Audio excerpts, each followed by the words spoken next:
Hi all, this is Dunedain, and in this video we will be taking a trip down the nostalgia lane. In doing that we will visit the old Thottbot forums and go over some interesting posts concerning the Paladin class.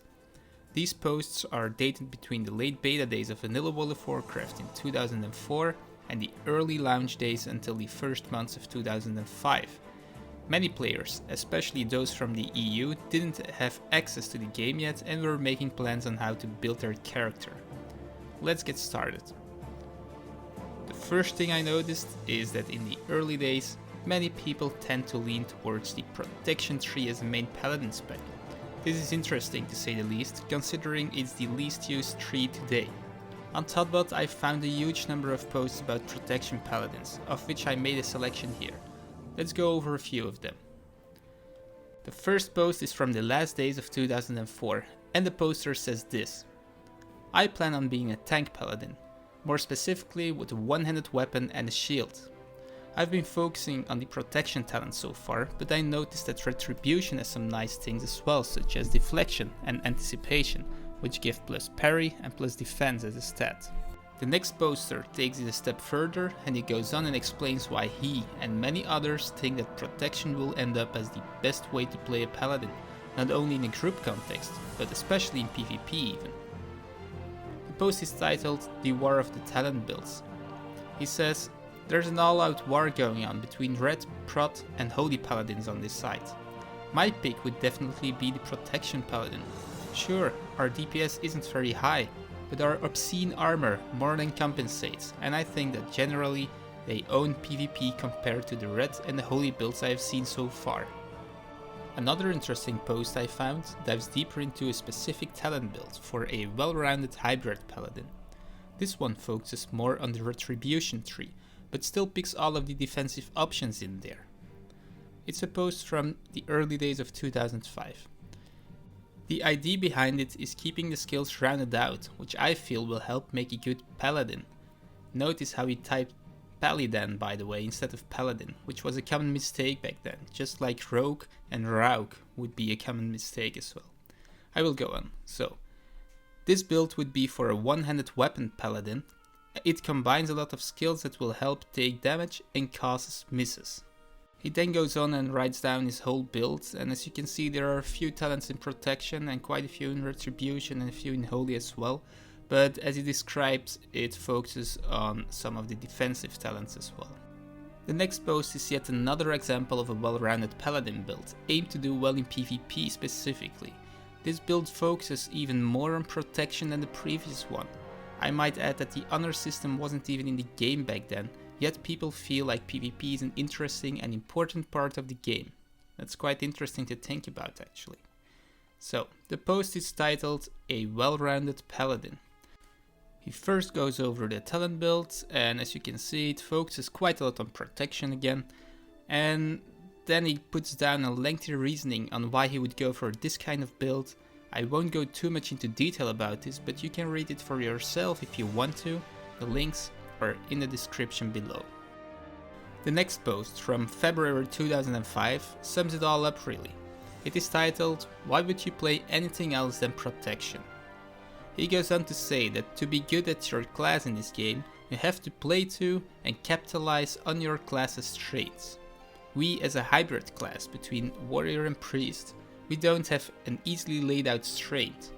However, especially at higher levels, it becomes fairly obvious that our strength lies in our ability to stay alive and keep others alive as well. Going totally retribution goes against that in his opinion. This is why my main tree is protection. I guess you get a picture right now. Protection was the favorite tree of most early paladins. Now, I don't want this to be all about protection paladins, so I actually looked further and I found this post about a two-handed hybrid paladin. The poster goes on and says, I will go with a two-handed paladin. Then he posts his actual talent build below, and it's quite interesting because some of those talents are actually still protection talents. For example, improved devotion aura and toughness both increase the armor of the paladin, so he gives a reasoning for it and he says it seems logical for a non-shield paladin. I found that quite interesting. So I guess you can say that there is still a focus on certain defensive talents. It's an interesting point of view. I think it's quite logical if you think about it, because Paladins back in the day, they were marketed as the class with the heaviest of armors, the defender of the weak even. It's only logical that people try to build them that way as well. Here's another post talking about which protection talents would be better, complete with a detailed answer. So the post is titled Anticipation or Toughness, and it's from 2004. So the most important part of the post says, since Anticipation is a tier 3 skill, I'm inclined to believe that plus 10 defense is better than plus 10% armor value from items, which is tier 2. In response to that post, someone said, I had the same problem trying to decide which is the better of the two. I would say that it probably depends on the monster you're fighting. If the monster or player is significantly higher level than you, chances are it's going to hit you pretty much always, irregardless of your defense, while the armor will help you every time it does. I thought that was quite an interesting thought process, and I can relate to it even. Even though I played a warrior back in the day, the first talents I picked were those to increase my defense as well. It just felt like a safe choice, I guess. Taking less damage, why wouldn't you want to have that? It gives me the feeling of actual character progression. Getting stronger and stronger, taking less and less damage with every talent point you spend into this tree. I know it's somewhat a false assumption. As we learned later, dealing more damage is the way to level and play in a PvP scenario. Little did we know. But oh man, did we have a lot of fun.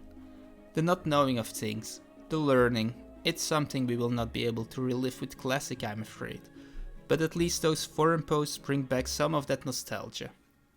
I hope there will be new players who never played Classic before, who will go through the same process of learning and exploring just as we all did back then, and just have as much fun as we did. I'm getting a bit distracted though, so let's go back and check a few more forum posts. We have seen a lot of protection, so let's give some love to Retribution right now. The post is titled Retribution Pally and is from the early days of 2005. My opinion on protection paladins is that they are not bad, but they take an awful long time to take down people and they suck versus casters, which you must kill before their DPS kills you. Of course, protection paladins have improved stun and seal of freedom, but the only way to kill casters is to make them die quick. Now, Retribution Paladins on the other hand have massive damage with Seal of the Crusader. Retri Pallies also have Blessing of Kings, which is very good, and also Retri Pallies defense can be improved by improved parry, improved defense, and they can have also improved devotion aura. Also toughness is possible if you put some points into protection far enough.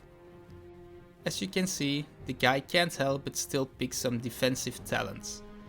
I found another interesting post about Threat Paladins. Too bad, this guy thinks it's pretty bad compared with Protection and Holy Paladins. Let's have a look. The guy says, there needs to be serious work to make DPS Paladins viable. I haven't tried it yet, and perhaps I will make another alt once I'm comfortable with my current Protection Holy Paladin. The red tree seems to give a delusion of DPS, but the Paladin really has no skill to make use of them. From this post, it really seems like there was no spot for the Red Tree Paladin from the very first days of World of Warcraft. I'm sorry guys. But on the bright side, I didn't find any posts about the full holy build either, and you all know how that went, right? Now, keep in mind that the original Paladin design was that of a true hybrid class, not that of min-maxing into one of the three roles. If you go back a little bit, you will probably notice that the protection trees also don't go full on tanking but are kind of hybrid all the time. The next post sums it all up very well in my opinion. It is titled Adaptable and is from February 2005. The great thing about the Paladin is their versatility. We can be healers or tanks, but neither to the point of greatness. However, I switch my style based on the needs at the moment. I keep a one-handed weapon and shield handy and a two-hander ready. When I go after mages, I pull out the two-hander and resistance. For fighters, I pick my sword and go with my devotion aura. Pretty simple if you ask me. And since my spell interruption for healing is so low, I don't have any trouble healing myself with multiple aggros in the heat of combat, even without going invulnerable. In PvP this has proven to be easier than I thought it would be. So, basically, a Paladin is probably the most adaptable class I've found. We may not excel at anything particularly, but I've been able to adjust to any scenario. The unfortunate thing is that no matter how your build looks, I have found that you cannot min-max a Paladin. As we know now, of course, Paladins ended up being mainly as heal bots, but in the early days that min-maxing style wasn't yet discovered. I did find one thing about Holy Paladins that is pretty interesting though. It's from 2004 and it says, Holy Light is the main heal spell for Paladins. It takes longer and costs more in mana, but if you need a substantial heal, it is key. Now if you need a quick flash heal to keep someone alive until Holy Light casts, then Flash of Light is handy. It is especially interesting because we all know that Flash of Light actually became the main spell for Paladins. It shows how little was discovered early on, and I really miss those days, that's for sure. That's about all I have on Paladins. I do have a few extra posts I found pretty interesting though. The first one is about whether a group benefits more from an extra Paladin or an extra Warrior. Let's get into some juicy stuff. The first post is from 2004 and is titled Paladin vs Warrior. My friend and I are having a very heated debate on whether a group would most benefit from 2 Paladins or 1 Paladin and a Warrior in a group. I think that the addition of a Warrior would most benefit the group as he can pull with ranged weapons, take and dish out more damage, demoralize the enemy, boost attack power of their group, and hamstring enemies as they try to run away. My friend argues that the dual Paladins could have 2 auras going on at once, plus 2 blessings for everyone in the group. Most importantly, he argues, they can both heal themselves enough to allow them to take an equivalent amount of damage as the Warrior. To me, prolonging the fight by healing yourself versus dispatching the enemy quicker is not a strong argument for the 2 Paladins. What do you guys think? So, I will now go full countdown to classic style, because I will have a look at both sides of the coin, and we will start with the Paladin argument. So the post is titled Definitely Paladin. As far as damage dealing, they do less, unless they spec for it, and then they can burn HP for damage. Warriors are great, I play one, but Paladins are ridiculous as far as living, no matter what happens. The counter argument goes like this. The post is titled Warrior is the way to go. Warriors absolutely trash a Paladin in both damage and aggro. A Warrior in defensive stance can still probably beat a Paladin in damage, and they have taunt. A Warrior in Fury or Arm stance is going to do crazy damage and will still hold aggro much of the time. The way the game is designed, 2 different classes working together should always be better than 2 of the same class. I must say, a very interesting point on class design that is. The Blizzard team working on BFA should probably have a look at the old Thottbot forums. The last post I want to show you is about the rivalry between Paladins and Shamans. On a bigger scale, this is an argument between the Horde and the Alliance. Because I don't want to risk a copyright strike from Josh, the host of Countdown to Classic, on his both sides of the argument style, I will just go all in on the Paladin side for this one. The post has the very solid title, For all noobs who think that Palis are overpowered. Shamans are way more overpowered. They have stupid shocks that instantly do 500 damage and they have cooldown in 6 seconds. A level 60 Pally has a slim chance of living against a level 60 Shaman, and if the Shaman is about to die, he turns into his little bitch form and runs away. That kinda sounded like anger management. I'm sorry, Josh.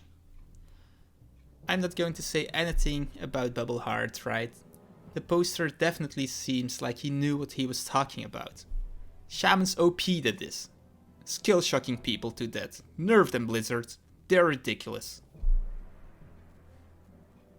That's all for this video. I hope you enjoyed it, and if you like this style of video, please leave a comment. I will go over the other classes in future videos, and also don't forget to subscribe and check out my Discord. The link is in the description.